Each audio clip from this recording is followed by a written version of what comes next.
Towards the beginning of the coronavirus pandemic, I had the brilliant idea of collecting VHS tapes and building something to store them in. And as I designed the project, I realized I wanted it to do a few specific things. I wanted it to be a place to not only hold my tapes, but to act as a platform to watch them from. I wanted it to have a specific storage spot for the TV remote, and I wanted it to roll so that I could watch in any room. I chose throwback colors that reminded me of early Nickelodeon, pink and green, and I put an emphasis on curved edges to mirror the design of my CRT TV. I then jumped off into a months-long process of building something to store VHS tapes. Well, anyways, this is my final design. The first step of the build was cutting dozens of pieces down to size with a table saw, and this took me a while because I didn't know how to use a table saw. Thankfully, throughout the course of this project, I had hours of guidance from my friend and mentor, Alan. Here we are putting biscuit joints into some of the pieces of wood. You put biscuits in so that you can attach them into boxes. And this step isn't that hard as long as you measure correctly, which we did after a couple of tries. Before I could attach these pieces into a box, however, I had to sand. The wood that we used on this project was whatever Alan had laying around in his shop, which was great because it was scrap so I could make errors, but it also meant that we had to do some legwork to get it into good enough shape. To attach into a box, we put glue into the holes we had just cut, and then inserted biscuits, those little ovals of wood. After tapping them in, the box pretty much just snaps together, again, if you measure correctly. After snapping it together, we put clamps on it and let it dry overnight, then repeated this process 3 times. These 3 boxes became the shelves that would hold my VHS tapes. After the boxes had dried, I attached all 3 to a piece of 3/4-inch plywood that would become the front of the shelf, and I attached them using pocket screws. This wasn't all that hard either. For any of you that have actual building experience, if this process looks odd, it might be, I really don't know. This is just the way that I thought might be best to do it. To access the boxes, we drilled holes from the top down, and then drew lines between those holes and cut it out using a jigsaw. Then I used a router to pare the holes down with the inside of the boxes. This was one of my favorite steps. Using a router is fun, and I felt like I actually knew what I was doing, even if I didn't. We attached backs to the boxes using a thin piece of 1/4-inch plywood, glue, and a nail gun. We then built a slot to hold the remote out of a small box that we glued and clamped to the top. You might think this an unnecessary step, but it's my shelf and I think it's pretty cool. As we attach the back and sides of the larger shelf, you'll see that it kind of acts like a shell around those 3 smaller boxes. We added additional support in the form of a brace before closing off the box, gluing and clamping it using that same biscuited approach. After the shelf had dried, we used a router to give it a smooth, consistent look. I cut thin slices of yellow cedar and then gave them a curved edge with this router table to turn them into trim.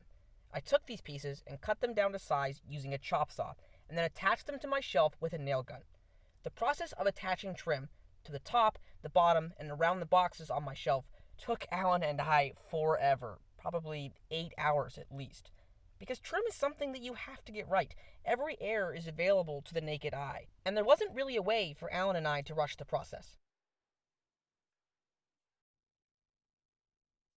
As we attached the trim around the bottom of the shelf, we left just enough room, 3/4 of an inch, that we could attach casters that will be hidden. These casters allow the shelf to spin in 360 degrees and roll pretty much seamlessly from room to room. To prep my shelf for paint, I had to fill in any of the little nicks and holes and imperfections, and I did this with wood filler and a lot of sanding.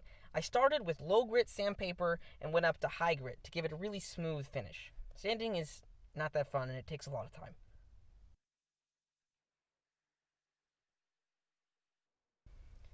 I put a coat of primer on the shelf to act as a barrier between the raw wood and the final paint, and then I sanded it again.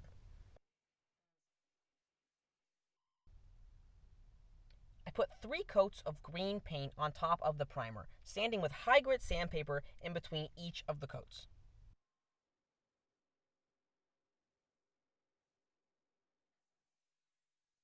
After the green had fully dried and I had sanded, I taped it off so that when I added the pink paint there would be no overdrips or spills. And I like taping. It's the first step I felt really confident on because it doesn't take skill, it takes effort and time. And during COVID, I have had nothing but time.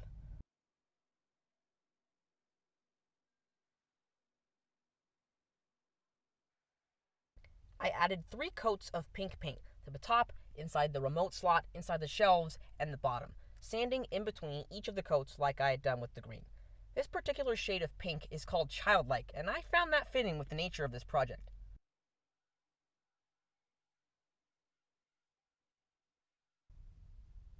And then finally, as a last step, I got to peel off the tape, revealing these sharp, crisp lines and a delicious, almost ice cream like juxtaposition of colors. I can't think of a better way to finish a project.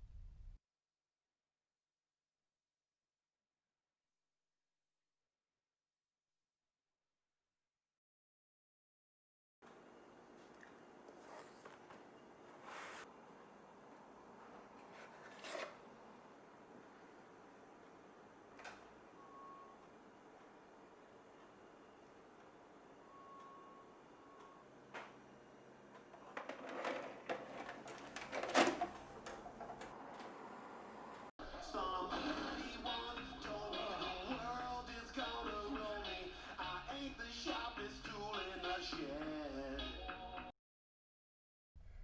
So, here it is. After nearly 2.5 months of building, this is my final product. And was it worth it?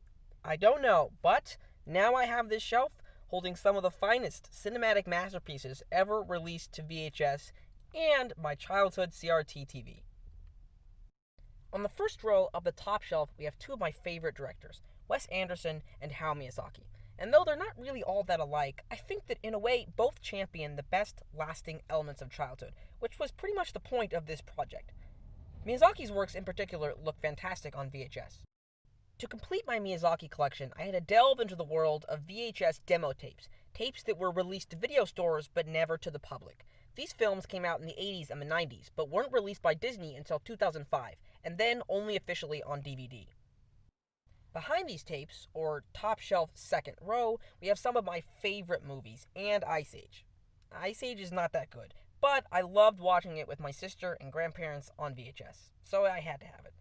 The first row of the middle shelf includes some of my heaviest hitters: Pixar, Cartoon Network, stop animated films, and some of my oldest VHS tapes.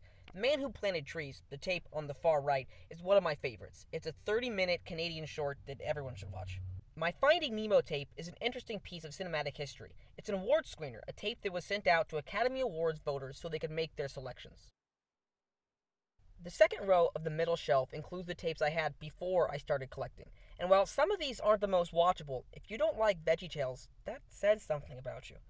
The last shelf, both rows, contains my go-to cartoons, on VHS or otherwise.